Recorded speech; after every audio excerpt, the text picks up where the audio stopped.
यमुना तीरा वनचारिया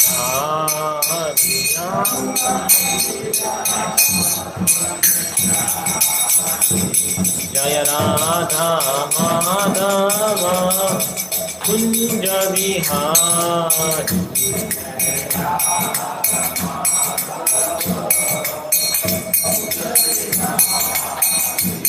जय राधा माधव कुंज विहारी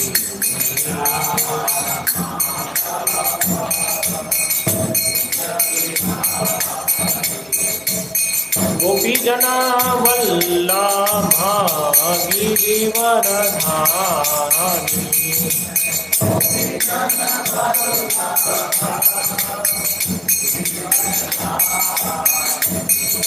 गोपी जन वल्लभ गिरिवरधारी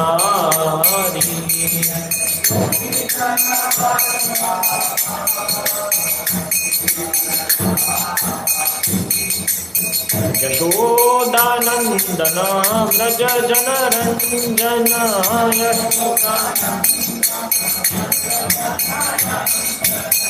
यशोदानंदन व्रज जनरंजन यमुना तीरा वनचारी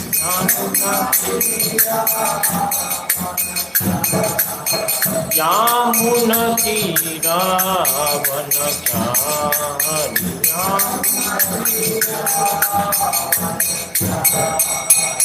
जय राधा माधव कुंज विहारी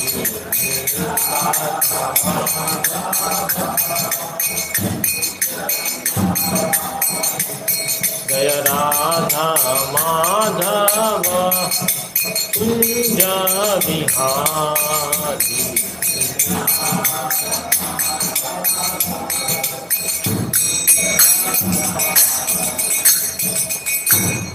जय ओम विष्णु पाद परमहंस परिव्राजकाचार्य अष्टोत्तर शतश्री श्रीमद अभय चरणारविंद भक्ति वेदांत स्वामी प्रभुपाद की जय। जय ओम विष्णु पाद परमहंस परिव्राजकाचार्य अष्टोत्तर शतश्री श्रीमद भक्ति सिद्धांत सरस्वती गोस्वामी प्रभुपाद की जय। श्रीमद् भागवतम की जय। गौर प्रेमानंदे हरि हरि ओम विष्णु पादाय कृष्ण प्रेष्ठाय भूतले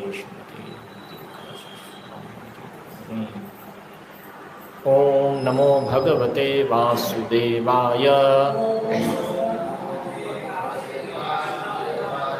ओम नमो भगवते वासुदेवाय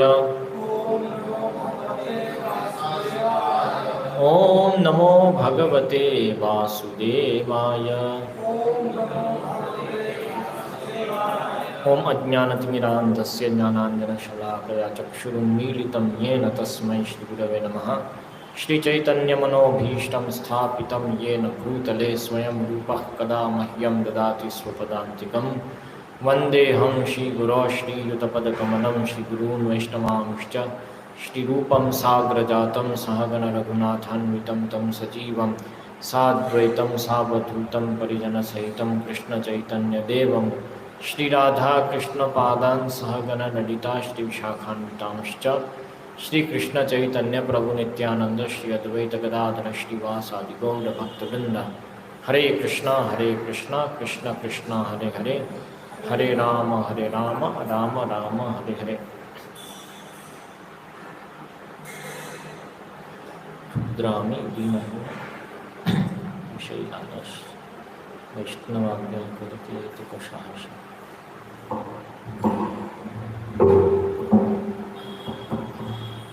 आज की कक्षा श्रीमद् भागवतम के अगले श्लोक पे नहीं होगी,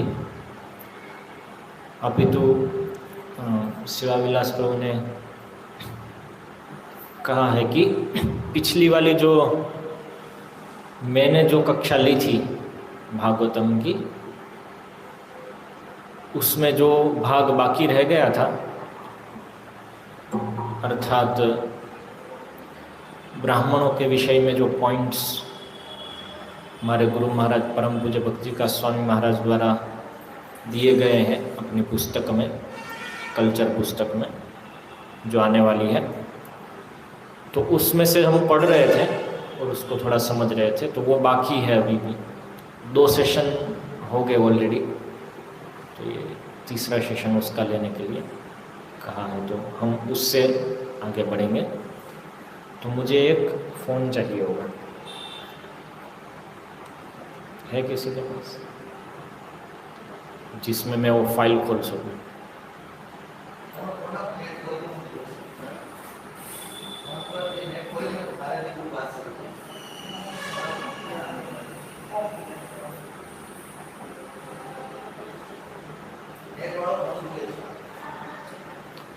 उसमें वो फाइल खोल पाऊंगा तो फिर उसको पढ़ पाऊंगा। आपके पास भी आपका खुद का नहीं है? मैं नहीं बोलूँगा, मुझे क्या ज़रूरत है।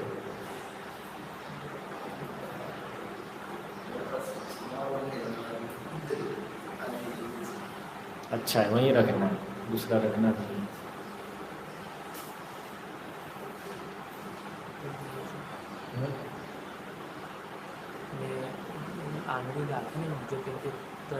પાસવર્ડ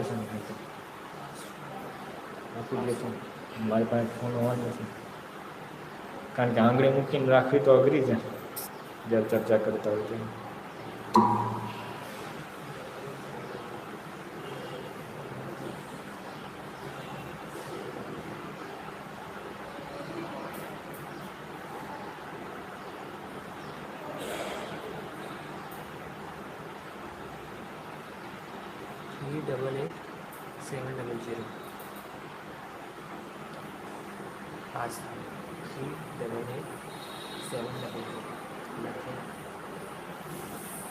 ठीक है.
तो वो डॉक्यूमेंट का जो भाग है ब्राह्मण वाला वो फिर से पूरा पढ़ लेंगे।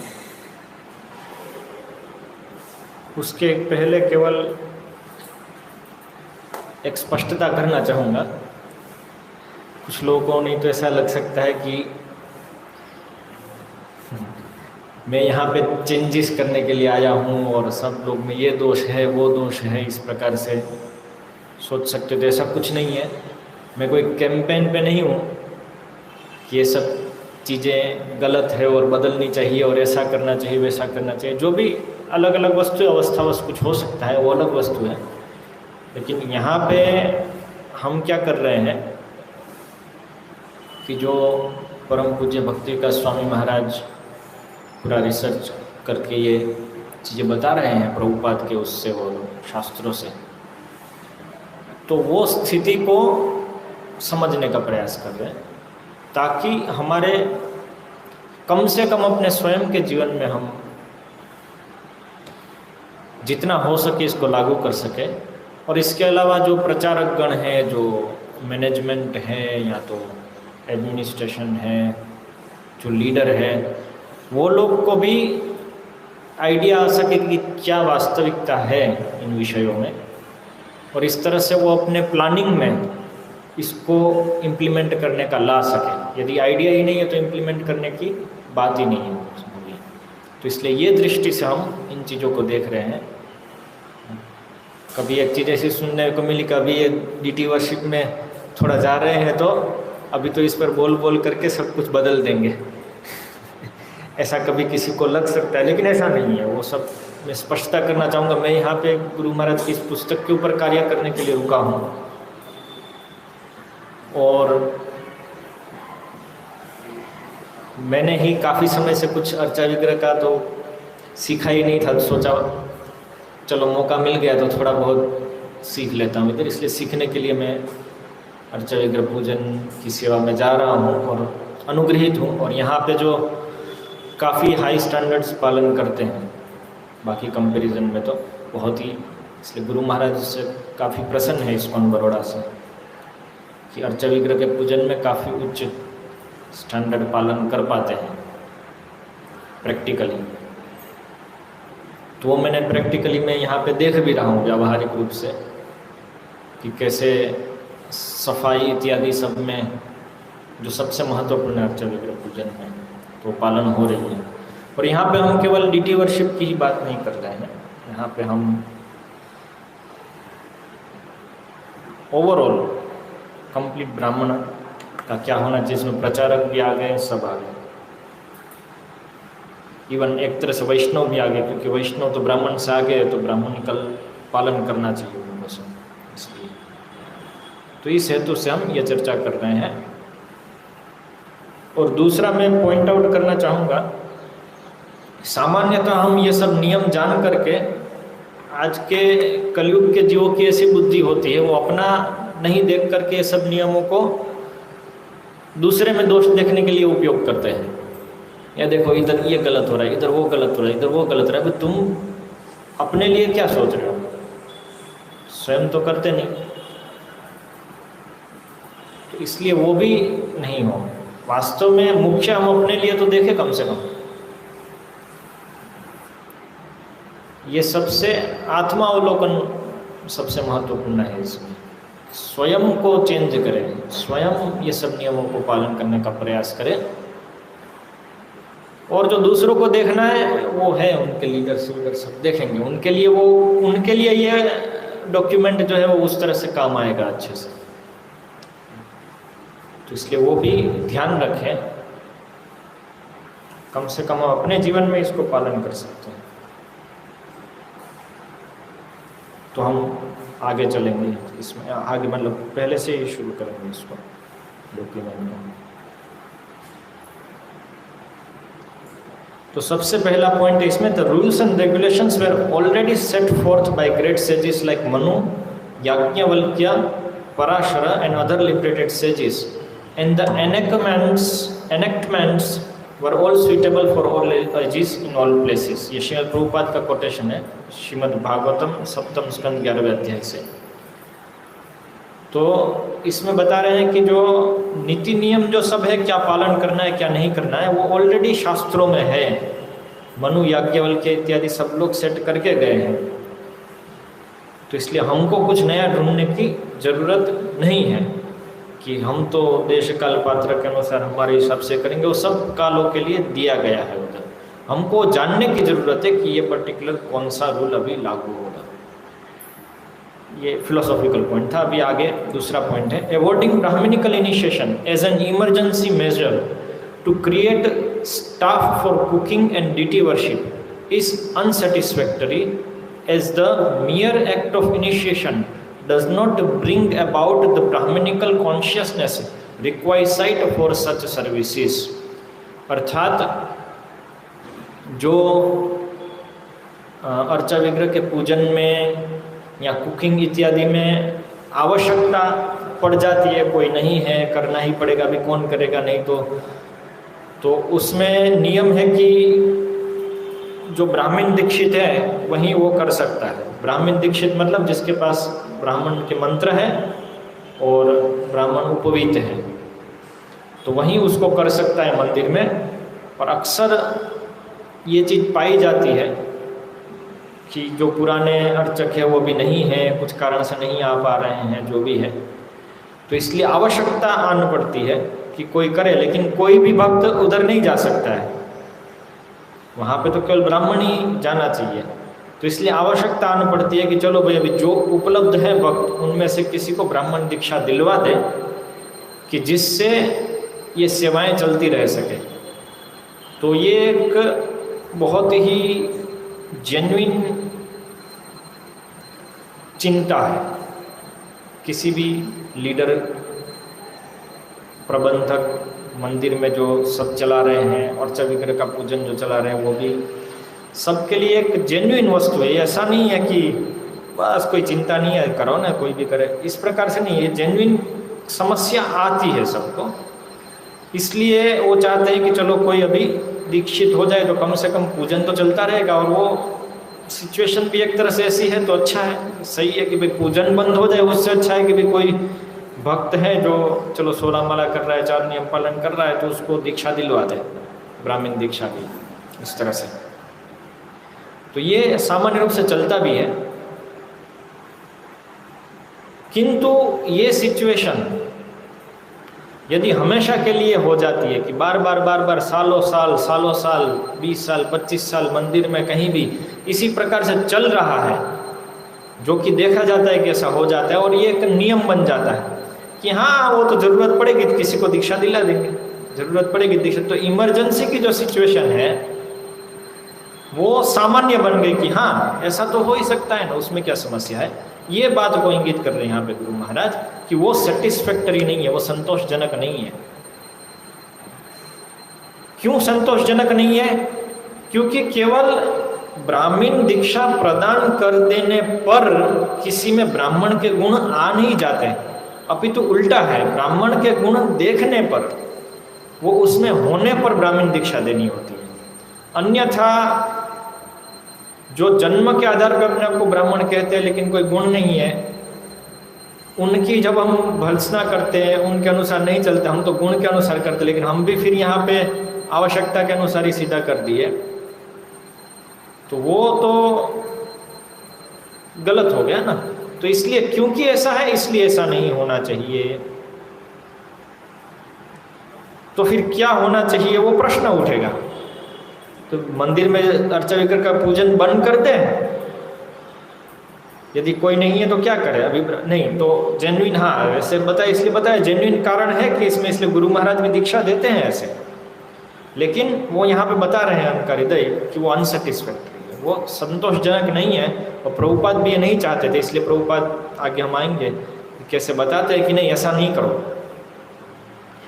तो उसका समाधान क्या है वो सब प्रचारकों के हाथ में है, क्योंकि मंदिर जो संभाल रहे हैं अर्चा विग्रह का पूजन इत्यादि, वो लोग तो शायद बाहर जा करके बहुत प्रचार नहीं करने वाले, ना तो वो लोगों को आगे लेकर के तुम भाई अभी ऐसे ट्रेनिंग करो वैसे ट्रेनिंग करो, वो जरूरी नहीं है कि वो दे, कि उसके पीछे जो ब्राह्मण, एक ब्राह्मणिकल व्यक्ति के पीछे जो हृदय चाहिए, जिस प्रकार की आदतें चाहिए, वो सब कल्टीवेट कराना वो प्रचारक का कार्य है।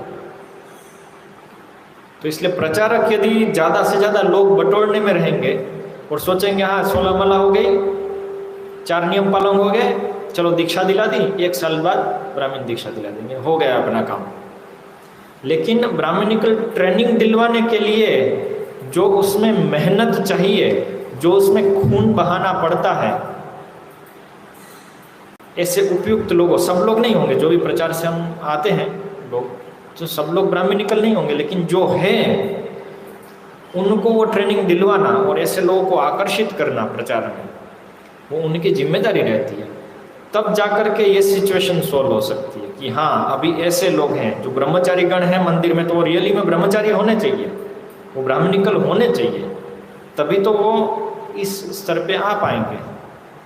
और केवल अर्चा विग्रह के लिए ही नहीं, वास्तव में प्रचार के लिए भी सामान्य प्रचार सब लोग कर सकते हैं, लेकिन जो बात है कि किसी को प्रशिक्षण देना है, आगे बढ़ाना है भक्ति में, तो उसके लिए ब्राह्मणिकल व्यक्ति चाहिए, उसकी आदतें सब उस प्रकार की होनी चाहिए, तब जाकर के आगे बढ़ेगा। तो इसलिए ये दोनों वस्तु के लिए ये चीज़ें आवश्यक है। इसलिए कह रहे हैं कि सेटिस्फैक्ट्री नहीं, कुछ भी जना जरूरत पड़ी तो थोड़ा दे दिया। ये कब तक चलेगा, कितने सालों तक चलेगा? एक बार हुआ, 2 बार हुआ, 5 बार हुआ, 6 बार हुआ, फिर ये चलता ही रहेगा। सो उससे नुकसान होगा, और नुकसान हम देखते हैं। पिछले प्रवचन में मैं एक चीज़ स्पष्ट करना भूल गया था, वो बोला था कि इस्कॉन की ऐसी स्थिति हो गई अर्चा विग्रह पूजन में, तो उसमें वो स्पष्टता रह गई। उसके बाद जो अर्चा विग्रह डीटी वर्शिप मिनिस्ट्री है, उन्होंने काफ़ी स्टेप्स लिए हैं अभी, जिसके कारण अभी धीरे धीरे हालत काफ़ी सुधर रही है अलग अलग जगह पे इस्कॉन में, कि अर्चा विग्रह के पूजन में। नहीं तो भोग और आरतियाँ भी ठीक से नहीं होती थी या नहीं होती थी, कुछ स्किप कर देते थे, ड्रेसिंग नहीं होता था और चलता रहता था पूजन। कोई 2 भक्त आए, प्रचार शुरू किए सिटी में, मंदिर खोल दिया, किसी ने डोनेशन दे दिया। डोनेशन जनरली लोग देते हैं अर्चा विग्रह के पूजन के लिए, जो डोनेशन देते हैं वो फोर्स भी करते हैं, अभी आप अर्चा विग्रह लेकर के आओ और उसकी पूजा करो। ये उनके लिए तो क्या है, पैसा दे दिया, किसी को पूजा करा ली, वो सब ठीक चलता है, क्योंकि बाकी मंदिर में भी ऐसा चलता ही है। तो वो लोग को तो क्या फिलोसॉफी पता है कि क्या होना चाहिए, स्टैंडर्ड तो पता नहीं है। इसलिए इसी बहाव में बहते जाते हैं, सोचते प्रचार हो रहा है, तो ऐसे सब हालतें खराब होने लगी थी। इसलिए डीटी वर्शिप मिनिस्ट्री फिर उसमें आई और काफ़ी नियम बनाए हैं अभी, कि कोई भी अर्चा विग्रह स्थापित करने से पहले परमिशंस चाहिए, सब वो स्थितियां देखेगी। आगे, that Srila Bhaktisiddhanta Saraswati and others, and particularly Srila Prabhupada, awarded the sacred thread to and engaged Pancharatrika initiates in Brahminical duties was an emergency measure, considering the breakdown of genuine Brahminical culture and the need of real Brahmanas to restore sanity within the confused, degraded society condition of the society. तो ये बता रहे हैं कि वो एक emergency थी भक्तिसिद्धांत सरस्वती ठाकुर और प्रभुपाद ने जो किया, कि सबको ब्राह्मण दीक्षा देना शुरू किया, कि वो वैष्णव है, इस वैष्णव ब्राह्मण से ऊपर होता है, ये देख करके। तो वो बात सही है, योग्यता में एक वैष्णव ब्राह्मण से ऊपर होता है, जो आंतरिक योग्यता चाहिए उसमें, अर्थात जो शुद्धि की योग्यता है, आंतरिक शुद्धि की, भावना की, उसमें वैष्णव ब्राह्मण से भी ऊपर है। लेकिन फिर जो क्रिया करनी है उसमें जो योग्यताएं चाहिए, वो योग्यताएं भी उद्भूत होनी चाहिए। इसलिए उसको केवल एक बहाना लेकर के उस प्रकार से हम कंटिन्यू नहीं कर सकते। शिष्य प्रभुपाद चाहते कि आगे चेंज हो। फिर आगे पॉइंट है, a person who does not follow basic principles of human life such as rising early and respecting elders is less than a Shudra. For in traditional India even the Shudras followed this like regulations, कि जो सुबह जल्दी उठ नहीं सकता है और बड़ों का सम्मान नहीं करता है, वो शूद्र से भी पतित है। क्यों? क्योंकि पारंपरिक भारत में एक शूद्र भी ये सब करता है, बाकी सबकी तो बात ही छोड़ो। तो जो सुबह जल्दी उठ नहीं सकता है वो कहाँ ब्राह्मण होगा? ब्राह्मण हो ही नहीं सकता है। कम से कम उसको ब्राह्मणिकल कार्य नहीं देने चाहिए कि सुबह तो जल्दी उठता नहीं है और फिर सब ब्राह्मणिकल चीज, प्रचारक है, बहुत बढ़िया प्रचार कर रहा है, लेकिन सुबह उठता नहीं है, मंगल आरती के लिए उसकी नहीं है, आचरण में नहीं है। कोई भी मजबूरी हो, आचरण में होना चाहिए, क्योंकि प्रचारक जो है वो आचरण से प्रचार करते हैं। प्रचार तीन प्रकार से, आचार्य का अर्थ 3 है। आचिनोति शास्त्रार्थम आचार्य स्थापयति अपि स्वयं आचरति यस्माद् आचार्यस्य न कीर्तितम्। कि जो आचार्य है वो कौन है। एक तो शास्त्र के अर्थ को जानता है, अर्थात शास्त्र, गुरु साधु शास्त्र के अनुसार क्या होना चाहिए उसको समझता है, पॉइंट नंबर 1। दूसरा पॉइंट क्या है, समझ करके स्वयं पालन करता है उसको, आचरण में है, अर्थात सब लोग देख सकते हैं कि वो आचरण कर रहा है। और तीसरा पॉइंट है कि केवल स्वयं आचरण करने से संतुष्ट नहीं है, वो अपने जो फॉलोवर्स हैं, जिनकी उनको जिम्मेदारी मिली हुई है उसको कि हाँ इनको आगे लेके चलना है, तो उनके प्रशिक्षण की जिम्मेदारी होने के कारण वो उनके पास पालन करवाता है, ट्रेनिंग देता है, और पालन नहीं करते तो उसकी भर्त्सना करता है, उसको अलग अलग प्रकार से प्रताड़ित करता है कि जिससे वो पालन करे। उसके जो अनुयायी है उसके प्रैक्टिस में, उसके आचरण में लाता है, ये निश्चित करता है कि उसके आचरण में आए। ये है प्रचारक, ये है आचार्य। जो ऐसा नहीं करते वो आचार्य का पद नहीं लेते हैं। इसलिए कहते हैं कि उत्तम अधिकारी जो भेद नहीं करते दूसरों में, वो आचार्य नहीं बनते हैं। और यदि वो आचार्य बनते हैं तो मध्यम के स्तर पे आके आचार्य बनते हैं, जहाँ पे वो भेद, गलती है ये जानना, क्योंकि उत्तम अधिकारी तो किसी में गलती देख ही नहीं सकता है, वो तो अपने आप को ही सबसे डाउन समझता है। तो इसलिए ट्रेनिंग देना ये बहुत आवश्यक रहता है। तो ये पॉइंट आया था। हाँ, तो इसलिए यदि कोई प्रचारक है और मंगलारती नहीं उठता है, 1000 शास्त्र जानता है, लेकिन ये सब नहीं है, तो वो उस पद के लिए उपयुक्त नहीं है, ये जानना चाहिए। तो ये था मंगलारती उठना, बड़ों का सम्मान करना इत्यादि। वृद्ध, वयोवृद्ध या ज्ञान वृद्ध, अलग अलग प्रकार से वृद्ध और अभिवादन, सम्मान करना अर्थात पूरा वो शास्त्र है, अभिवादन का एक भाग है शास्त्र में कि कौन अभिवाद्य है और अभिवादन कैसे होना चाहिए। तो जो जो जिस की स्थिति है उसके अनुसार उसको अभिवादन करना है। There is no such thing as a half Brahmin or a part-time brahmana or a brahmana on weekends only, a brahmana at home but shudra at work, a brahmana when he wants to be and a rakshasa at other times, or a brahmana when chanting mantras but a sense enjoyer otherwise. तो ये सब practical situations है। आधा ब्राह्मण नहीं है कोई, या पार्ट टाइम ब्राह्मण, थोड़ा समय जाके नौकरी कर ली और थोड़ा समय आकर के धागे वाले काम कर लिए, नो पार्ट टाइम ब्राह्मण। इसलिए गुरु महाराज का एक नियम है कि जो नौकरी करेगा उसको ब्राह्मण दीक्षा नहीं, और ब्राह्मण दीक्षा देने के बाद वो नौकरी कर नहीं सकता है, चाहे वो कितना भी चाहे, कितनी भी समस्या है घर में, नहीं, नौकरी पे मत जाओ, ये नियम है। कल ही मैं लेक्चर सुन रहा था, वेस्टर्न ब्रह्मचारीज करके लेक्चर है गुरु महाराज का, इस विषय के ऊपर बहुत अच्छा लेक्चर है, भागवतम के 3य स्कंद के ऊपर है, आप ढूंढ सकते हो ऑनलाइन। तो ये नियम है गुरु महाराज के ब्राह्मण दीक्षा देने में कि यदि आप नौकरी करते हो तो ब्राह्मण दीक्षा नहीं मिलेगी, मतलब 80-90% डिसाइपल्स को नहीं मिलने वाली है ब्राह्मणिकल इनिशिएशन। और बाकी जिसने लिया वो बाद में यदि आवश्यकता पड़ गई तब भी नौकरी नहीं कर सकता है, दूसरा कुछ कार्य करना होगा उसको, ये जानना होगा उसको। इससे बहुत महत्वपूर्ण है ये चीज़ समझना, क्योंकि अन्यथा क्या अंतर रह गया ऐसा। तो इसलिए बता रहे नो पार्ट टाइम ब्राह्मण है यहाँ पे, और ब्राह्मण ऑन वीकेंड्स ओनली। जैसे कोई नौकरी करता है तो चलो संडे को आकर के, अभी संडे को फेस्टिवल रहते हैं तो ज़्यादा ब्राह्मणों की ज़रूरत पड़ेगी, श्रृंगार ज़्यादा करना है या ऐसे, तो ठीक है चलो अभी ये पूरा हफ्ता तो नौकरी की, अभी वीकेंड में आ गए शनि रवि को या रविवार को, और यहाँ पे ब्राह्मण धागा है इसके लिए सेवा कर दी है।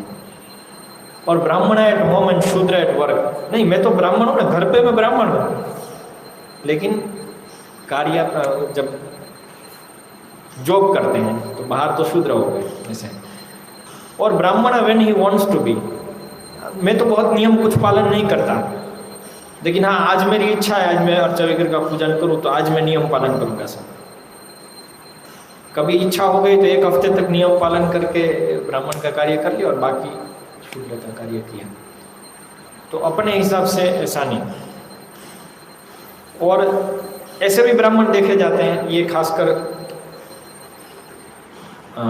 स्मार्त ब्राह्मणों में आजकल पाया जाता है। पहले तो वो लोग बहुत स्ट्रिक्ट थे, आजकल सब ये उल्टा सीधा पाया जाता है कि जब मंत्र करने जाएंगे अर्थात कुछ अनुष्ठान करने गए, तब ब्राह्मण है तब बढ़िया से मंत्र, आप उनका उच्चारण सुनेंगे, उच्चारण भी बहुत बढ़िया होता है, मंत्र भी बढ़िया बोलते हैं। मान लो विवाह कराया या कुछ संस्कार कराया तो तब बहुत फर्स्ट क्लास ऐसे धोती पहन करके जाएंगे, आपको लगेगा कि क्या ब्राह्मण, साक्षात ब्राह्मण है। और बाद में आप देखेंगे जब वो अनुष्ठान पूरा हो गया उसके बाद उसको हर प्रकार की आदत है, कपड़े देखेंगे तो पूरा वेस्टर्न कपड़े पहने हैं, फिल्में देख रहे हैं, वेस्टर्न मूवीज में जाएंगे, ये सब सेंसन जो है अदरवाइज। लेकिन जब अनुष्ठान है तो बहुत बड़ा से ब्राह्मण कोई देखेगा, वीडियो उतारेगा तो फर्स्ट क्लास ब्राह्मण है, ऐसा नहीं। और ये सब चीज़ इस्कॉन में भी आ ही सकती है और कहीं कहीं आ भी रही है, ऐसा नहीं है कि नहीं आ रही। तो इसलिए ये सब पॉइंट्स एड्रेस हो रहे हैं यहाँ पे ताकि हम आंखें खोले अपनी। Now there should be an examination, Srila Prabhupada का कोटेशन है, now there should be an examination to see whether the so-called brahmanas are actually following the brahmana regulative principles and chanting the mantra regularly. Otherwise they should be converted again to shudras. If we become safe simply by having a thread and do not do things properly, then what is this? This should be examined. Every individual should be asked, now chant this Gayatri mantra. Otherwise, simply by name, so-called sacred thread holder will not do. Then again, the same Brahmanical class as in India. ये श्रील प्रभुपाद बता रहे हैं कि अभी से परीक्षण शुरू कर दो। ये ब्राह्मण धागा तो दिया है, क्या वो गायत्री भी करता है कि नहीं करता है, कम से कम वो तो परीक्षण करो। और वास्तव में यह परीक्षण करने जाएंगे कई लोग फेल होंगे। ब्राह्मण दीक्षित आज भी इस्कॉन में देखा है मैंने, कहीं इवन हमारे गुरु भाइयों में मैंने देखा है कई बार गायत्री करना छोड़ देते हैं। क्यों? ब्राह्मण दीक्षा क्यों ली? तो गायत्री मंत्र भी पता भी है कि नहीं पता है, क्योंकि छोड़ देते थोड़े समय में भूल जाते आप टेस्ट लेंगे तो फेल हो जाएगा। इसके अलावा सब मंत्र प्राप्त होते हैं और केवल 6 गायत्री, 6 पंचरात्रिक और 1 वैदिक गायत्री मंत्र ही नहीं, ब्रह्म गायत्री मंत्र ही नहीं, अपितु तो दूसरे मंत्र भी सीखने होते हैं कि जिसमें आचमन इत्यादि सब करते हैं, क्योंकि पूजन के लिए आवश्यक है। मूल मंत्र हैं अलग अलग विग्रहों के, तो वो सब मंत्र भी आने चाहिए। अर्थात आने चाहिए मतलब वो रेगुलरली वो चीज़ कर रहे हैं, जिस हेतु से ब्राह्मण दीक्षा प्राप्त हुई है, जिसमें लगना है, जिन कार्यों में, वो कार्यों में लग रहे हैं और प्रचारक है, शास्त्र में लग रहे हैं, तो उनको वो चीज़ें पता है। तो इसलिए प्रभुपाद कह रहे हैं कि यदि इस प्रकार से नहीं हो रहा है तो उनको वापस शूद्र बना दो। अर्थात जो भी नियम, जो लक्षण देखे गए हैं ब्राह्मण दीक्षा प्राप्त करने के लिए, वो लक्षण यदि चले जाते हैं तो फिर वो सही बात नहीं है। कई बार भक्त लोग सोचते हैं कि चलो ब्राह्मण दीक्षा प्राप्त करनी है गुरु महाराज से, क्या क्या पालन करना होगा, ठीक है चलो मैं ये पालन करता हूँ, फिर मिल जाएगी। तो ब्राह्मण दीक्षा प्राप्त करने की जो इच्छा है वहीं उसकी डिस्क्वालिफिकेशन है। बहुत पुश करते कई बार गुरु महाराज को, ब्राह्मण दीक्षा दे दो, ब्राह्मण दीक्षा दे दो। महाराज बोलते यही, इसीलिए मैं नहीं दूंगा कि ये यही लक्षण है कि वो लायक नहीं है ब्राह्मण दीक्षा के। वो सोचते हैं ब्राह्मण दीक्षा जो है वो कुछ मेरा प्रतिष्ठा बढ़ाने के लिए, या तो ऐसी बात कि मुझे बताओ ना क्या योग्यता है ब्राह्मण दीक्षा के लिए, यदि आप मुझे बताओगे तो वो मैं ग्रहण करूंगा, उसको मैं विकसित करूंगा जिससे मैं ब्राह्मण बन सकूं। तो यही उसकी लायकात नहीं है, क्योंकि योग्यता जो है वो तो स्वाभाविक रूप से होनी चाहिए। वो ऐसा नहीं है कि कुछ करके मैं अर्जित कर लूंगा, ऐसा नहीं है, वो स्वाभाविक रूप से होना चाहिए। ब्राह्मण है उसकी स्वाभाविक लक्षण भी बताएंगे वो महाराज। Genuine candidates for Brahmanical initiation should be steady in devotional service. of refined behavior and philosophical disposition should not have to be coaxed into performing devotional service and preferably should also be enthusiastic to preach. तो ये जो योग्य candidate है Brahminical दीक्षा के लिए, मतलब Brahminical initiation के लिए, तो उनके कुछ लक्षण बताए कि एक है कि वो भक्ति में स्थिर होना चाहिए। भक्ति की सभी प्रक्रियाएं जो पालन करनी है, साधना इत्यादि, उन सब में अपनी समझ में स्थिर होना चाहिए। दूसरा कि उसका जो व्यवहार है वो सदाचार युक्त होना चाहिए। सदाचार युक्त व्यवहार, ये पूरी पुस्तक का विषय ही यही है, 120 अध्यायों में होगी। तो सदाचार युक्त व्यवहार होना चाहिए और जीवन के प्रति जो उसका रवैया है वो फिलोसॉफिकल होना चाहिए, अर्थात चीज़ों को फिलोसॉफी के अनुसार देखता है। आप कोई शूद्र स्वभाव वाला है, उसको भी आसानी से सिखा सकते हैं कैसे आरती घुमानी है, सब कुछ घुमाना कैसे है। ये सब जो इंद्रियों से जो प्रक्रियाएं हैं वो कोई भी सीख सकता है। और प्रचार का भी जो विषय है वो भी एक तरह से सामान्य प्रचार तो कोई भी सीख सकता है, उसने उतना कठिन नहीं है, बच्चे भी सीख सकते हैं। सबको बोलो, पुस्तक वितरण करो, सबको बोलो। लेकिन इन सब में जो दार्शनिक दृष्टिकोण है कि हम ये क्यों कर रहे हैं, किस प्रकार से मैं जो कर रहा हूँ वो शास्त्र साधु गुरु के अनुसार है, ये दृष्टिकोण होना चाहिए। और इसका एक लक्षण ये है कि वो व्यक्ति का जो जीवन होता है वो फिलोसॉफी के ऊपर आधारित होता है, न कि फिलोसॉफी जीवन के ऊपर। दोनों में भेद है। फिलोसॉफी के ऊपर आधारित होना अर्थात गुरु साधु शास्त्र के ऊपर जीवन आधारित होने का अर्थ ये है कि जब वो व्यक्ति कुछ एक चीज कर रहा था, उस विषय में उसको गुरु साधु शास्त्र से पता चलता है कि एक्चुअली ये गलत है, ऐसे नहीं, इस प्रकार से ये होना चाहिए, तो तुरंत ही उसको बदल देगा और अपने आप को अनुग्रहित समझेगा कि हाँ, मुझे पता चला, जिन्होंने बताया मैं उनका अनुग्रहित हूँ, उन्होंने अनुकंपा करके मुझे बताया कि जिससे मुझे पता चला तो मैं जो गलत कर रहा था वो सुधर गया, तो भगवान ज़्यादा प्रसन्न होंगे। यह है फिलोसॉफिकल दृष्टिकोण। इसके विपरीत क्या दृष्टिकोण है, ये मैं कर रहा हूँ तो शास्त्र में तो ऐसा ही दिया होगा ना, यदि ऐसा नहीं दिया हुआ तो कुछ उसका उल्टा सीधा करो, उसका इंटरप्रिटेशन करो, या तो ये युग के लिए नहीं है, कुछ भी हो, लेकिन हम जो कर रहे हैं वो सही चलता रहे। तो फिलोसॉफी को शास्त्र का अनुसार अपने अनुसार तोड़ना मरोड़ना, ये उल्टा दृष्टिकोण है। इसलिए इसका फिलोसॉफिकल दृष्टिकोण होना चाहिए। Should not have to be coaxed into performing devotional service, कि उसको बार बार हाथ नहीं जोड़ने पड़ने चाहिए कि हाँ तुम भाई इतना कर लो ना भाई, तुम सिर आंखों पर तुम्हारी बात है, लेकिन तुम इतना कर लो। ये प्रैक्टिकल पॉइंट है जो प्राप्त होता है, क्योंकि प्रायः प्रचार का मूवमेंट है और भगवान की विग्रह सेवा का मूवमेंट है, तो इसमें लोग कम ही प्राप्त होते हैं। इसके कारण जो कार्य कर रहे हैं इन चीज़ों में, वही एकमात्र उपलब्ध है, और विकल्प रूप में यदि कोई उपलब्ध नहीं है तो वो कार्य नहीं तो बंद हो जाएगा। इसलिए कभी हाथ भी जोड़ने पड़ते हैं कि भाई तुम चलो ना, इतना कर लो, ठीक है, ऐसा करना पड़ता है। क्योंकि प्रचारक भी यार कुछ नहीं होता, उससे अच्छा है कुछ तो करेगा। तो ये प्रैक्टिकल वस्तु है, ऐसा नहीं कि पूरी रूप से ये गलत है, लेकिन ये एक ब्राह्मण का लक्षण नहीं है।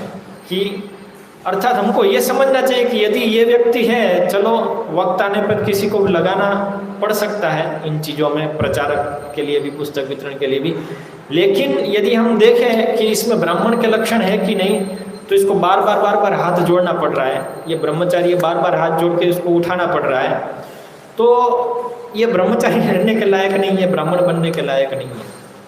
ये हमको समझना चाहिए कि ये लक्षण नहीं है इसका ब्राह्मण का। इसमें हम यदि ये सोचेंगे हाँ तो ये तो सब ठीक ही है ना, तो वो गलत सोचोगे। तो इसलिए ये एक लक्षण है, उसको हाथ जोड़ करके सेवा में नहीं लगाना पड़ना चाहिए, अपितु वो उत्सुक होना चाहिए कि हाँ और ज़्यादा सेवा कैसे मिले, और ज़्यादा मैं भक्ति में कैसे लगूँ। मंगल आरती यदि वो नहीं उठता है तो वो अपने आप को कोसता है कि मैं देखो आज भी मंगला आरती नहीं उठ पाया।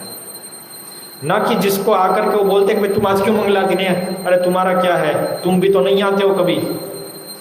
ऐसे उत्तर मिलते मतलब समझना है कि वो व्यक्ति ब्राह्मणिकल नहीं है, अभी तो नहीं है कम से कम। और आप बोलोगे भाई तुमको ब्राह्मण दीक्षा नहीं मिलेगी, तो दूसरे दिन से मंगला आरती आना शुरू कर देता है।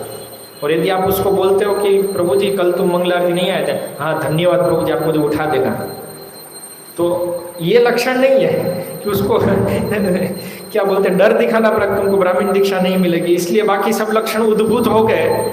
उसको दीक्षा मिल जाने के बाद वापस वैसे का वैसा हो जाएगा। वो हृदय में होना चाहिए, वो स्वाभाविक रूप से आगे आएगा कि ब्राह्मण स्वाभाविक रूप से वैसा करते हैं। And preferably enthusiastic to preach. और यदि वो प्रचार करने के लिए उत्साही है तो और अच्छा है इसमें, क्योंकि एक वैष्णव का लक्षण है, ब्राह्मण से भी ऊपर एक वैष्णव का लक्षण है कि वो इवन अर्चा विग्रह का भी पूजन कर रहे तो देख रहे हैं कि कैसे प्रचार में कार्य हो रहा है, प्रचार करने के लिए उत्सुक है, और वो उत्सुकता से वो कोई भी सेवा ले सकता है। जैसे रोज रात को, रोज शाम को जो संध्या आरती होती है वो बहुत बड़ा प्रचार कार्यक्रम है, उसमें प्रचारक भगवान स्वयं है और हम सब उनको मदद कर रहे हैं। ऐसे ऐसे बहुत सारी चीजें रहती है।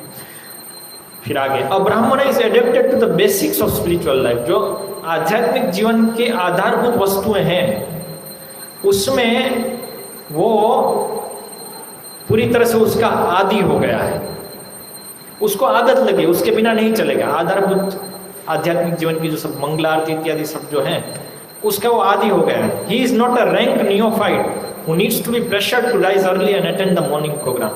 वो एक नवोदित भक्त की तरह नहीं है कि उसको डर दिखाना पड़ेगा या तो मेहनत करनी पड़ेगी उसके पीछे, भाई उठो उठो आज उठ जाओ, रोज उठाना पड़ रहा है उसको मंगला आरती के लिए, ऐसा नहीं है। मॉर्निंग प्रोग्राम मंगला आरती तो उठ गया, बाद में जाके सो गया तो वापस पीछे जा करके अरे प्रभु जब करो, अरे प्रभु ये करो, ऐसा नहीं है।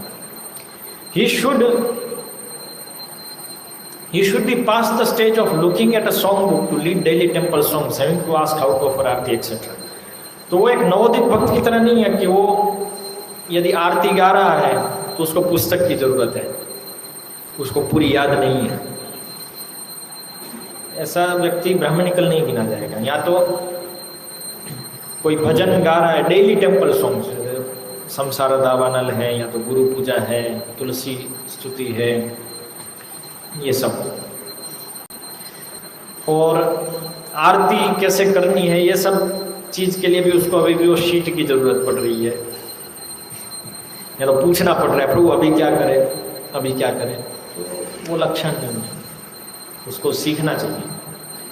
फिर आगे, एन इनिशिएटेड ब्राह्मण who falls from brahmanical standards of behavior then again wishes to perform devotional service should preferably not attempt to have himself reinstated as a brahmana but should rather perform humble services।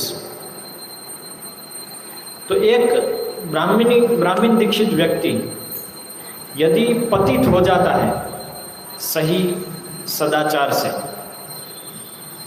नियम पालन करना इत्यादि से, तो थोड़े समय तक पतित रहा, फिर वापस वो भक्ति में आ गया है अभी, तो आकर के ऐसा नहीं कि वो तुरंत अपना ब्राह्मणिकल जो ब्राह्मण का धागा है वो पहन करके सब ब्राह्मण क्रियाएं शुरू कर दे, ऐसा नहीं। उसको क्या होना चाहिए अंदर से कि वो सामान्य जो क्रियाएं हैं भक्ति की, खासकर जो मंदिर मार्जन इत्यादि जो सब इस प्रकार की सेवाएं हैं जिसको हम तुच्छ कार्य बोल सकते हैं कभी, तो ऐसे कार्यों में लगना चाहिए उसको। ना कि नहीं अभी तो मैं आ गया ना वापस भक्ति में, अभी तो मुझे अर्चा विग्रह के पूजन में लगाओ, अभी तो मुझे प्रचार में लगाओ, ऐसा नहीं। ये सब ये कार्य करने चाहिए।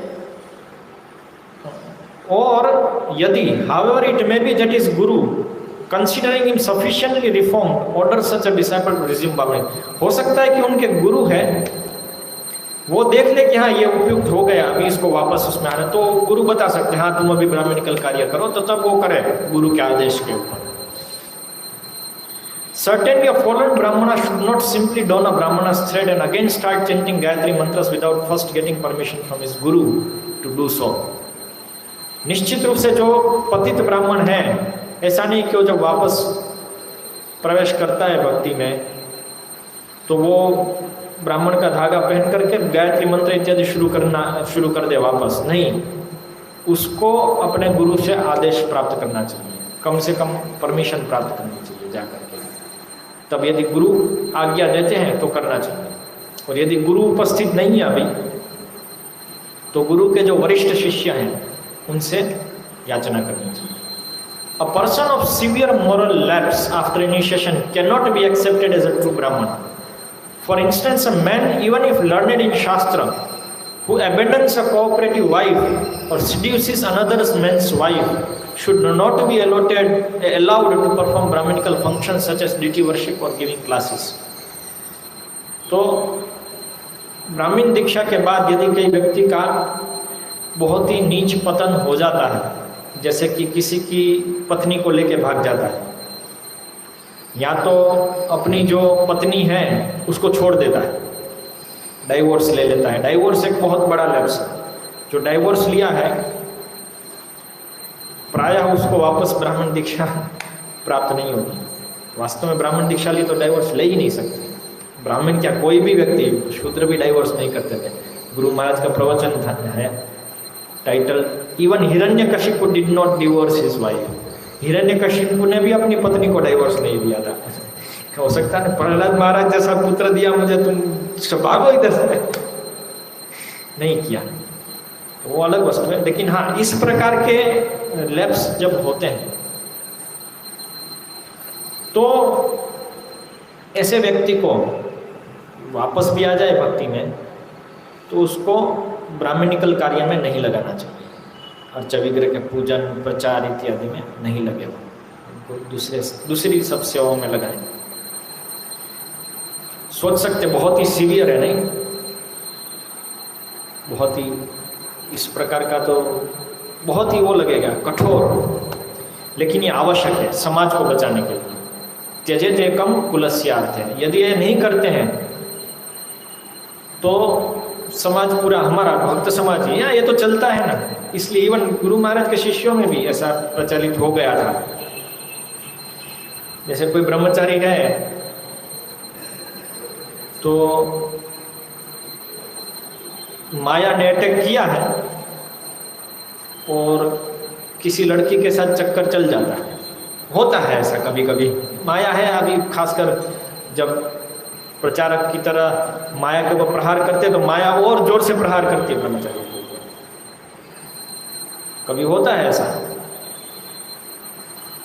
तो जब पता चलता है या वो बताते हैं गुरु महाराज को कभी कि अभी ये स्थिति, अभी तो मैं ब्रह्मचारी नहीं रह पाऊंगा, तो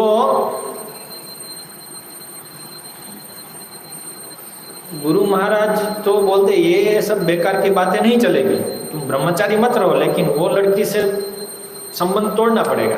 एक सामान्य गृहस्थ की तरह, प्रॉपर धार्मिक गृहस्थ की तरह रहो, आपके लिए कोई और चयन करेगा लड़की। तो उसमें कई बार वो छोड़ नहीं पाते ऐसे, तो क्या करते हैं, भाग जाते हैं, विवाह कर लेते हैं, ये सोच करके बाकी बाद में तो आ जाएंगे, गुरु महाराज को मना लेंगे और मान ही जाएंगे ना। और ऐसा करना भी पड़ता है कभी, क्योंकि भक्ति से चला जाए उससे ठीक है। लेकिन ऐसा बार बार यदि होता है, एक केस दो केस में बार बार होता है, तो फिर सब लोग यही सोचते हैं गुरु महाराज तो मान ही जाते हैं ना, तो ठीक ही है ना, तो पूरा माहौल खराब हो गया। ये एक नॉर्म बन जाता है। ये कठोर वाक्य इसलिए आवश्यक है, कठोरता आवश्यक है पालन करने में, क्योंकि एक्सेप्शन कभी कुछ देते हैं तो नॉर्म बन जाता है।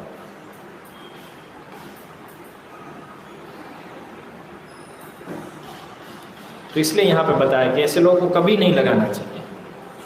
सीवियर लैप्स, वो वापस भी आ जाए तो गुरु भी सोचेंगे भाई इसको नहीं लगाना है ऐसे कार्यों में, ऐसे कार्यों में क्यों लगाए, छोड़ो। बेटर हो सकता है उसकी योग्यता आ गई है वो प्रॉपर ब्राह्मणिकल स्टैंडर्ड में, फिर भी क्योंकि ये इसने ऐसा किया था तो गलत उदाहरण प्रस्तुत होगा, इसलिए नहीं लगाते। ये शास्त्रों के नियमों हैं वास्तव में। जो पतित व्यक्ति है इस प्रकार से, उसको गुरु नहीं बनना चाहिए। जो अभिशस्त है उसको गुरु नहीं बनना चाहिए, ये सब चीज़ें हैं शास्त्र में भी, क्योंकि उसका गलत उदाहरण प्रस्तुत होता है। अ रियल ब्राह्मणा must be ideal in all respects,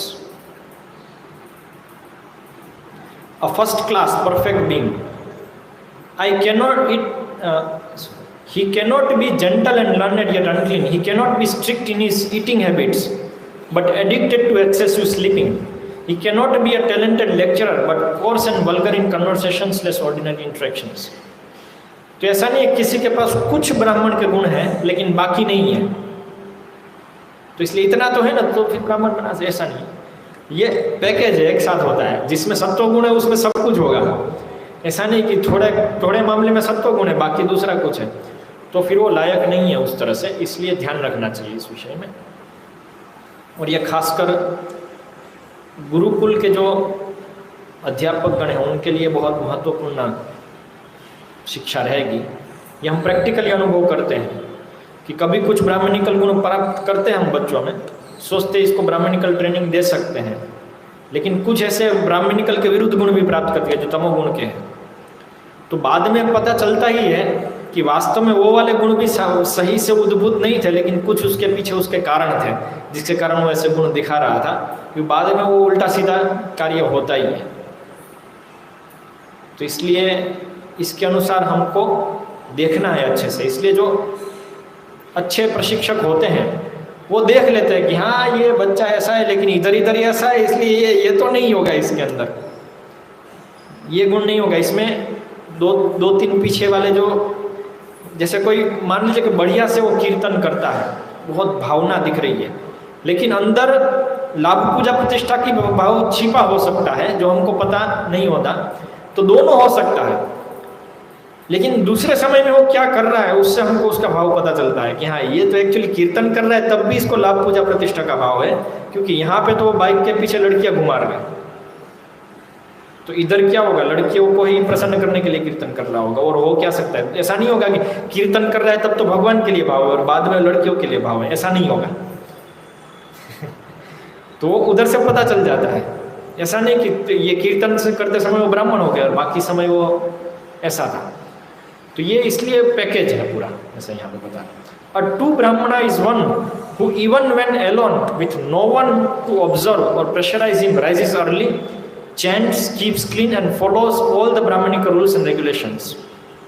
He is not like the Brahmana in the Tamil saying 100% Brahmana when mixing with others in the Agraharam, 50% a Brahmana in the privacy of his own home and a Shudra when alone in the forest. तो ये जो वास्तविक ब्राह्मण है वो स्वाभाविक रूप से ब्राह्मण होता है, उसको ये सब चीज़ें ब्राह्मणिकल जो नियम है वो पालन करना बहुत अच्छा लगता है। उसको कोई प्रेशराइज करने के लिए नहीं चाह रहे, भाई प्रभु ऐसा तो करो, तुमने पैर छुआ भाई हाथ तो धो, अरे प्रभु तुम ऐसा तो करो, तुम अभी मंदिर में हो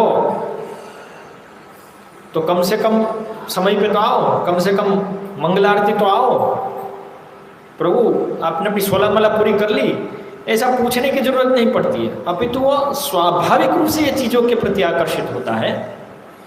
और ऐसा भी देखा जाता है कि ऐसे लोग यदि कोई मना भी करता है कि भाई तुम मत करो तो भी वो करता है। ऐसा कई बार क्या होता है,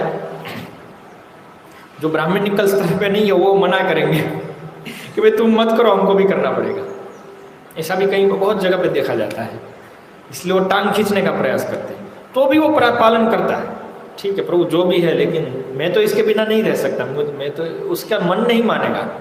उसका हाथ यदि पैर को छू गया तो बिना धोए वो उसके दिमाग में घुस गया अभी इसको धोना है, वो कहीं छू ही नहीं पाएगा, वो उसके स्वभाव में आ गया, उसकी आदत में आ गया। इसलिए ऐसी आदत लगानी होती है ब्राह्मण को, ये स्वभाव से वो ब्राह्मण है। तो इसलिए यहाँ पे बता रहे हैं कि ये ट्रू ब्राह्मणा अकेला हो, ऐसा व्यक्ति अकेला होगा तो भी करेगा, क्योंकि वो किसी को दिखाने के लिए नहीं कर रहा है कि भाई कुछ लोग देख लेंगे सोचेंगे मैं ब्राह्मण हूँ कि नहीं, ये धागा है तो दिखाना तो पड़ेगा ना, उसके लिए नहीं कर रहे। ऐसे लोग की जरूरत नहीं आजू बाजू में, न तो घर वाले को दिखाने की जरूरत है कि घर वाले क्या सोचेंगे। इसलिए वो जंगल में भी होगा, कोई आजू बाजू में नहीं है, तब भी वो पालन करेगा। तब भी वो नियम सब पालन करेगा। तो इसलिए ये अपने आप को ये स्तर पे लाना चाहिए और आदत लगानी चाहिए। आदत अच्छी आदत है, ये आदतें अच्छी आदतें हैं। और मैं आभारी हूँ मेरे कुछ प्रशिक्षकों का, जिनमें से सव्यसाची प्रभु मुख्य थे, जो मेरी म्लेच्छा आदतों को हटा करके ऐसी आदतें लगवा दी। जैसे कि कपड़े जब उतारते हैं और दूसरे कपड़े पहनते हैं, तो मेरी आदत थी कि धोती को बोल बना करके एक कोने में फेंका, कुर्ते को बोल बना के दूसरे कोने में फेंका, पॉपिंग की तीसरी जगह पे फेंका, गमछा किसी चौथी जगह पे। क्योंकि हॉस्टल में ऐसे ही करते हम लोग, या तो ज़्यादा से ज़्यादा कोई बाल्टी रख देंगे जिसके अंदर फेंक दिया। लेकिन प्रभु जी देखो, इसको अच्छे से फोल्ड करना है, एकदम अच्छा दिखना चाहिए, और उसको फिर ये इसकी जगह है वहाँ पे रखना है। तो आदत में ला दिए, टोक टोक के टोक टोक के टोक टोक के। और प्रभु जी का पद्धति है टोकने में। हमें और वहीं थे अहमदाबाद में शुरुआत में। तो पहली बार गलती देखी बताने के बाद, पहली बार गलती देखी क्यों ऐसा हुआ,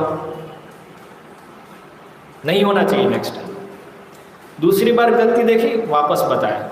तीसरी बार गलती होने पर बताते हैं कि एक मनुष्य को 3 बार बताया जाता है, 3 बार से ज़्यादा यदि बताना पड़े तो वो मनुष्य नहीं है, ऐसा करके बोलते।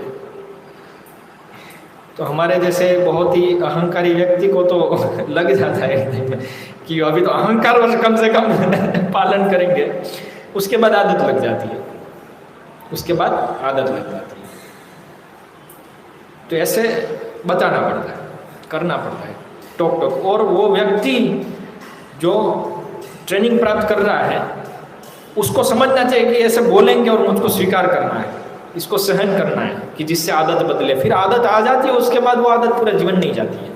ऐसे पर्सन्स इनकेपेबल ऑफ और not inclined to understand what and why he does is not a Brahmin and should not be engaged in performing all but the most rudimentary rituals, not engage as a teacher. तो जो लोग मैं जो कर रहा हूँ क्यों कर रहा हूँ उसको समझना, उसका गुरु साधु शास्त्र में क्या जड़ है उसको समझना, इसके लिए जो उत्सुक नहीं है, या तो उत्सुक नहीं है या तो उसके लिए उसकी कैपेसिटी नहीं है समझने की, उतनी बुद्धि नहीं है उतना समझने की, तो ऐसे व्यक्ति भक्ति में तो लग सकते हैं लेकिन ब्राह्मणिकल कार्य में नहीं लगे। ब्राह्मणिकल कार्य में कम से कम नहीं लगे ऐसे व्यक्ति, ये यहाँ पे बता रहे हैं। हाँ, हो सकता है कि कुछ बहुत ही आधारभूत चीज़ें हैं, जैसे दीपक बनाना, उसको लगाना, प्लेट बनाना दीपक की इत्यादि, जो असिस्टेंट वाले कार्य हैं ब्राह्मणों के, जो असिस्टेंट वाले कार्य वो कर सकते हैं, उसमें लग सकते हैं, क्योंकि वो सही से कर ही रहा है, उसमें ज़रूरत नहीं है कुछ। फिर आगे, हु इज़ अ ब्राह्मणा and who is not can easily be understood. अभी यहाँ पे एक सरलता से समझ में आने वाला लक्षण बता रहे हैं गुरु महाराज कि हु इज़ अ ब्राह्मण and who is not can easily be understood by seeing how clean a person keeps his body, clothes, residential quarters and everything else. कि आसानी से समझने वाला लक्षण है ब्राह्मण का, जो समझा जा सकता है, देखा जा सकता है, वो ये है कि कोई व्यक्ति अपने आप को, अपने शरीर को कितना स्वच्छ रखता है, अपने कपड़ों को कितना स्वच्छ रखता है, अपने रहने के स्थान को कितना स्वच्छ रखता है, और बाकी सब चीज़ों को जहाँ जहाँ वो लग रहा है कार्य में, वो सब चीज़ों को कितना स्वच्छ रखता है, कितना शुद्ध और स्वच्छ रखता है, इससे पता चलता है। Although ब्राह्मण कैन टॉलरेट मच डिस्कम्फर्ट्स, एक ब्राह्मण बहुत सारे असुविधाओं को सहन कर सकता है, फिर भी ही स्ट्रांगली डिसलाइक्स अनक्लीनलीनेस, लेकिन वो जो अस्वच्छता है उसको सहन नहीं कर सकता है, बहुत ही कठोरता से वो अस्वच्छता को सहन नहीं, वो बाकी सब सहन कर सकता है, अस्वच्छता को नहीं। And thus is tendency is to clean anything he finds dirty, इसलिए उसका रुझान क्या होता है, उसको जो कुछ भी गंदा दिखे वो उसको साफ कर देता है। वो ये नहीं सोचने बैठता कि मैंने तो इसको गंदा नहीं किया, मैं क्यों साफ करूं। मुझे इससे एक वाक्य याद आता है। मैं सेलम में था ब्रह्मचारी आश्रम में, तो वहाँ पे यूरिन पास करने के बाद हम पैर धोते हैं एक चौकड़ी में बाथरूम के पास। वो चौकड़ी वाइट टाइल्स की है, ये सिरामिक टाइल्स की, और वहाँ पे एक वाइपर रखा होता है। तो स्वाभाविक रूप से सेलम, क्योंकि ज़्यादातर तो वहाँ पे मिट्टी है, ऐसा नहीं है कि यहाँ पे जैसे पत्थर है नीचे या सीमेंट, ऐसा नहीं है। तो वहाँ पे क्या होता है कि गंदा हो जाता है। जब आप पैर धोते तो मिट्टी उधर रह जाती चौकड़ी में। तो मैं ऐसे ही साफ करके चला जाता था। तो एक बार गोकुल चंद्र प्रभु ने देखा, मुझे बोले कि देखो ये यहाँ पे वाइपर है, इससे इसको जब भी जाओ साफ करके जाना चाहिए। एक ब्राह्मण है, वो कुछ भी गंदा देखता है साफ करके जाता है। ये मत सोचो कि तुमने नहीं किया है तो मैं क्यों साफ करूं, या ये मत सोचो कि अभी तो 1-2 घंटे बाद वो टॉयलेट साफ करने वाला आएगा ही ना, ब्रह्मचारी भक्त जिसको ये सेवा है तो वो कर देगा साफ, और मुझको साफ करने की क्या जरूरत है। ऐसा नहीं सोचना होता है। ऐसा सोचेंगे तो जब सफाई होगी उसके 1 घंटे तक सफाई रहेगी, तब तक सत्वगुण रहेगा, बाद में वापस तमोगुण हो जाएगा। लेकिन सब लोग यदि ऐसा सोचेंगे कि हाँ ये मैं गंदा दिख रहा हूँ तो इसको साफ कर देता हूँ अभी, तो जैसे ही गंदगी दिखेगी तुरंत साफ होने लगेगी, तो हमेशा सत्वगुण रहेगा। बहुत ही अच्छी शिक्षा है। और यही शिक्षा तेजस प्रभु देते थे, सव्यसाची प्रभु को दी थी, वहाँ से मुझे प्राप्त हुई थी कि हर एक चीज़ उसी समय साफ करने लगते। ऐसा नहीं कि कुकिंग शुरू करने के पहले सत्वगुण है और समाप्त होने के बाद सत्वगुण है और बीच में सब तमोगुण ही तमोगुण है, बीच में भी साफ करते रहते थे अच्छे से, एकदम सफाई स्पष्ट रूप से रखते थे। तो ये सब चीज़ें सीखने के लिए यहाँ पे गुरु महाराज कह रहे हैं कि वो जो भी कुछ देखते हैं तो तुरंत सफाई करते हैं। वो उसका रुझान है।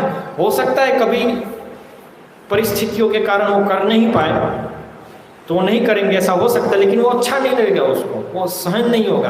और नहीं सहन होने के कारण क्या होगा, वो परिस्थितियाँ बदलने की प्लानिंग करेंगे कि ये परिस्थिति को कैसे बदल सकते हैं कि जिससे सफाई हो पाए, क्योंकि उसको अंदर से अच्छा नहीं लग रहा है।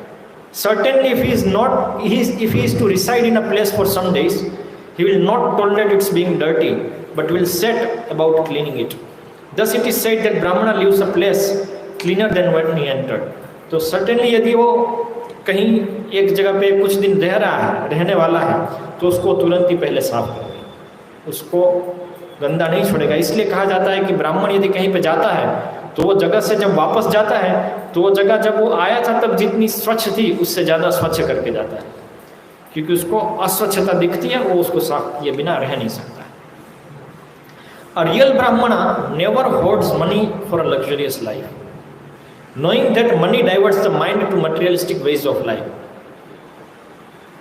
To live in this way is the vow of a qualified Brahmana. ये प्रभुपाद बता रहे हैं कि एक जो वास्तविक ब्राह्मण है वो पैसों को इकट्ठा नहीं करता है आरामदायक जीवन जीने के लिए, अर्थात बैंक बैलेंस नहीं बनाता है, बहुत सारा हो जाए अपनी पीढ़ियाँ ठीक कर ले उसके बाद आप अच्छे से भक्ति करेंगे, वो ब्राह्मण का विचार नहीं है। जो आ जाता है उसमें संतुष्ट है, क्योंकि वो जानता है कि जो इकट्ठा किया हुआ पैसा है वो मन को गलत दिशा में लेके जाता है, भौतिक चीज़ों में संलग्न कराता है। तो इसलिए जो एक योग्य ब्राह्मण है उसका प्रण है कि वो पैसों को बहुत इकट्ठा नहीं करेगा और सरल जीवन जिएगा।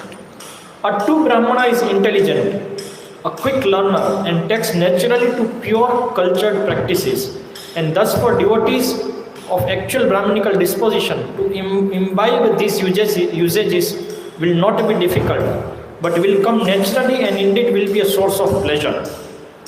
One who needs to be instructed many times on basic points of culture and maybe even then cannot grasp them is clearly a Shudra mentality.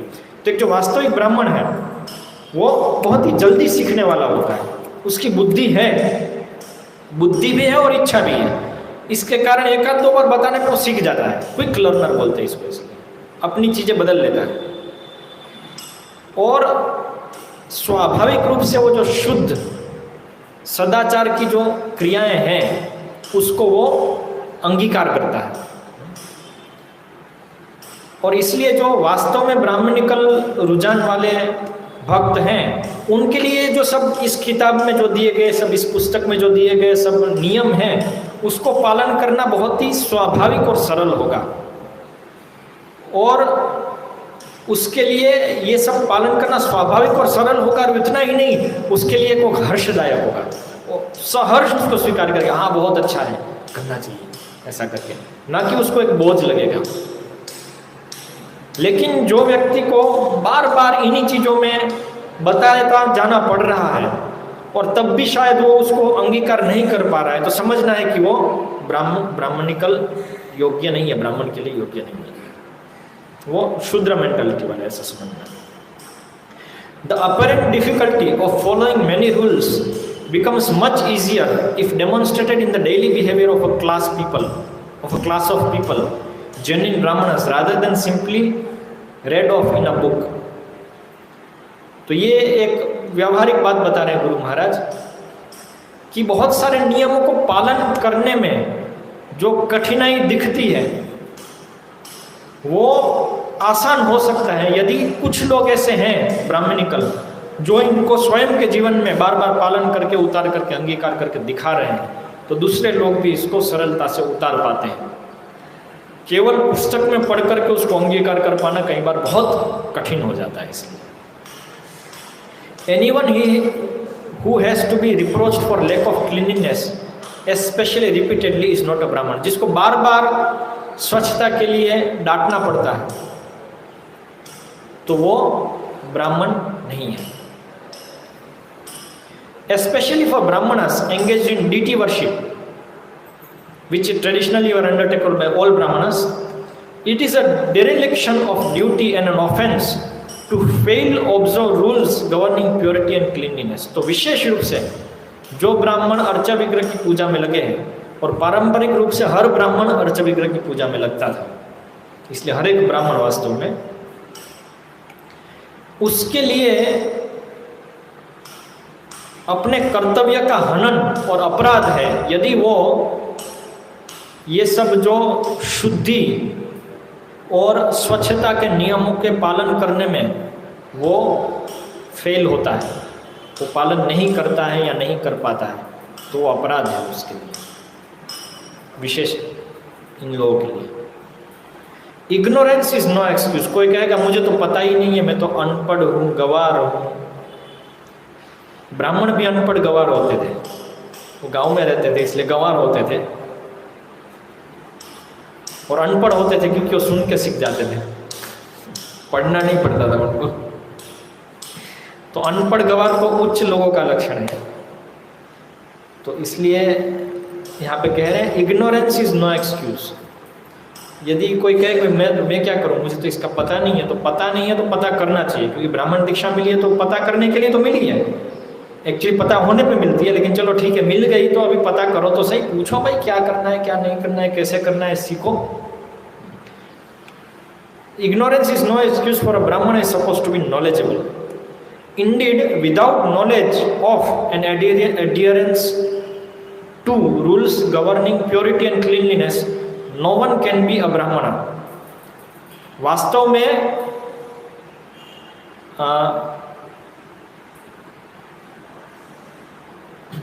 शुद्धि और स्वच्छता के नियमों को जाने बिना और उसको पालन किए बिना, उसको चिपक करके पूरा कठोरता से पालन किए बिना कोई भी ब्राह्मण नहीं हो सकता है। Scrupulous adherence to standards of purity and cleanliness have traditionally been a distinctive feature of the Brahmin. तो पारंपरिक समय में ये बहुत ही अच्छे से कठोरता से नियमों को पकड़ करके रखना, स्वच्छता और शुद्धि के नियमों को पकड़ करके रखना, ये ब्राह्मणों का एक विलक्षण लक्षण था, विलक्षणता थी ये ब्राह्मणों की, जो हर एक ब्राह्मण में पाई जाती थी।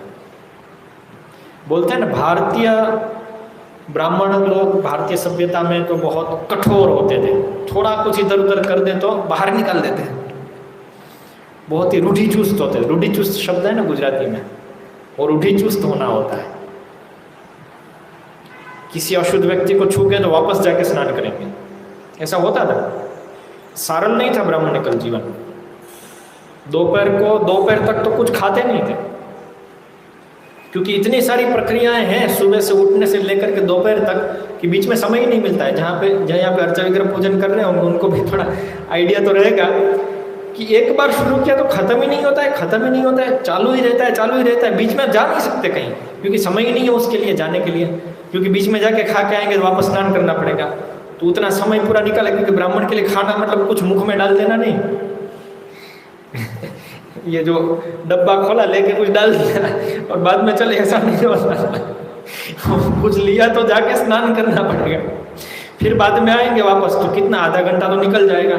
तो बीच में इतना तो अवकाश मिलता नहीं है, उसके कारण चलता रहता है। और पूरी मेहनत से मंत्र किया और सब शुद्धि के नियम पालन किए, थक जाता है आदमी। दोपहर तक बढ़िया भूख भी लग जाती है, फिर दोपहर को लेता है। तो सरल जीवन नहीं है। यदि हम इन नियमों के अनुसार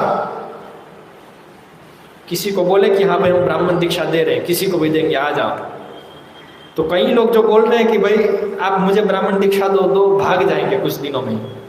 भाई नहीं, ठीक है, बढ़िया है, आप इधर ही ठीक है, ऐसा करके चले जाएंगे वास्तव में। तो ये है नियम, और इन नियमों को पालन करने वाले लोग भी मिलेंगे जो रियली में उत्सुक हैं।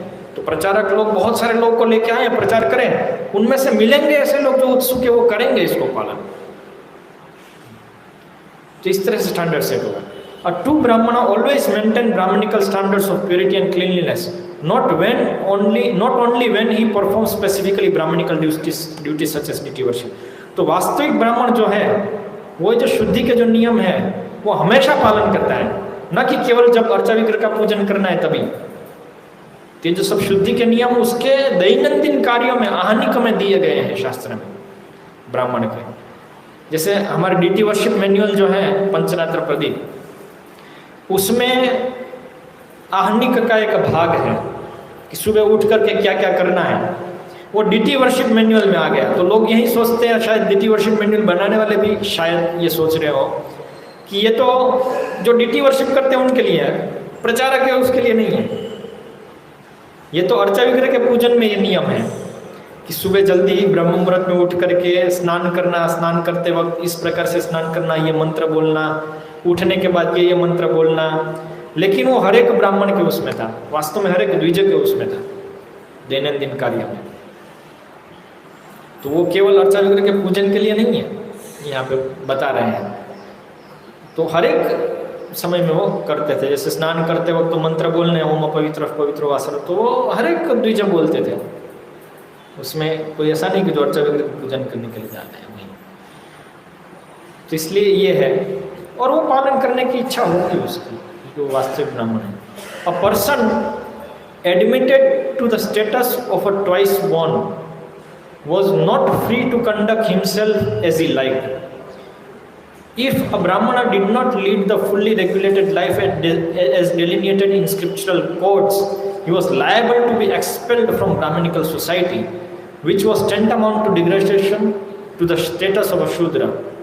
तो पहले पारंपरिक समय में भी ऐसा नहीं कि किसी को द्विज का स्टेटस दिया गया, ब्राह्मणिकल उपनयन संस्कार दिया गया, उसके बाद वो अपने हिसाब से कार्य कर सकता था, ऐसा नहीं था। अपितु द्विज संस्कार होने के बाद उसके ऊपर नियम लादे जाते थे सब। उसके पहले वो अपने हिसाब से कार्य करता था, उसके बाद बहुत सारे जो नियम है क्या करना है वो है, और वो यदि नहीं करता था, वो फ्री नहीं था अपने हिसाब से कार्य करने के लिए, वो वास्तव में उस संस्कार से बद्ध हो जाता था, ये सब करना ही है।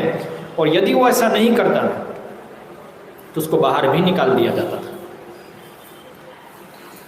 जिसको कह सकते कि इसको बहिष्कृत कर दिया, शूद्र का स्टेटस दे दिया, तो शूद्र प्राय है ऐसा कह देते थे। फिर उसको कोई लड़की नहीं देगा ब्राह्मण, उसको श्राद्ध में नहीं बुलाया जाएगा, उसके पास अनुष्ठान नहीं करवाए जाएंगे। हाँ, सम्मान दिया जाएगा ब्राह्मण रूपी, लेकिन ये सब कार्य नहीं करने दिए जाएंगे उसको। तो जैसे शिला प्रभुपाद कह रहे थे ना, वापस ले लो उसको, निकल, वही वस्तु है वो, कोई ऐसा नहीं है प्रभुपाद अपने मन से कह रहे, वो ट्रेडिशनली ऐसे चला आ रहा है।